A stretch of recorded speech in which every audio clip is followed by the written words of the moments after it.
अस्सलाम वालेकुम viewers, welcome back to my YouTube channel. I hope आप सब खैरियत से होंगे। आज के इस वीडियो में हम आपको बताएंगे कौसर नाम के बारे में दिलचस्प मालूमात, कौसर नाम का लकी नंबर, लकी कलर और लकी डे। कौसर नाम का शुमार लड़कियों के नामों में होता है। कौसर एक इस्लामी नाम है। कौसर नाम की इब्तदाई तारीख अरबी ज़ुबान से निकलती है।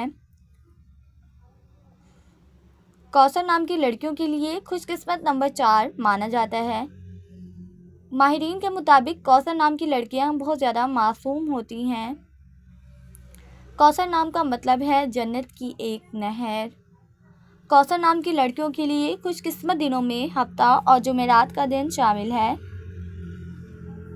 कौसर नाम के अफराद के लिए मुवाफिक रंगों में सुर्ख और बनफशी रंग शामिल है।